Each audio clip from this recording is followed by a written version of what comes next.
മയ്യിത്തുകളതാ ചുമന്നു കൊണ്ടുപോകുന്നു എന്ന് മുൻഗാമികൾ പറയുമായിരുന്നു.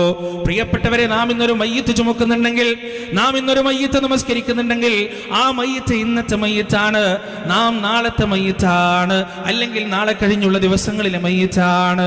ഇന്നക മയ്യിത്തുൻ വ ഇന്നഹും മയ്യിത്തൂൻ. അല്ലാഹുവിന്റെ റസൂലിനോട് അല്ലാഹു പറഞ്ഞതാണ്, അങ്ങയും മരിക്കുന്നതാണ്, അവരും മരണപ്പെടുന്നതാണ്. അതുകൊണ്ട് എന്റെ പ്രിയപ്പെട്ടവരെ, പരിശുദ്ധ ഖുർആനിൽ സൂറത്തുൽ അറാഫിൽ റബ്ബ് സുബ്ഹാനഹു വ തആല ഒരു കാര്യം പറഞ്ഞു വെക്കുന്നുണ്ട്. വലഖദ് ദറഅനാ ലിജഹന്നമ കസീറൻ മിനൽ ജിന്നി വൽ ഇൻസ്. മനുഷ്യരും ജിന്നുകളിലും നരകത്തിന് വേണ്ടി പടക്കപ്പെട്ട ചില വിഭാഗങ്ങളുണ്ട്. അവരുടെ പ്രത്യേകത എന്താണ്? ലഹും ഖുലൂബ്, അവർക്ക് ഹൃദയങ്ങളുണ്ട്, മനസ്സുകളുണ്ട്, ചിന്തയുണ്ട്, ബുദ്ധിയുണ്ട്. ലാ യഫ്ഖഹൂന ബിഹാ, ചിന്തിക്കേണ്ട സമയത്ത് ചിന്തിക്കുന്നതുപോലെ ചിന്തിക്കേണ്ടതുപോലെ ചിന്തിക്കുന്നവരതാ പരാജയപ്പെട്ടു പോയി. വലഹും അയ്നുൻ ലാ യുബ്സിറൂന ബിഹാ,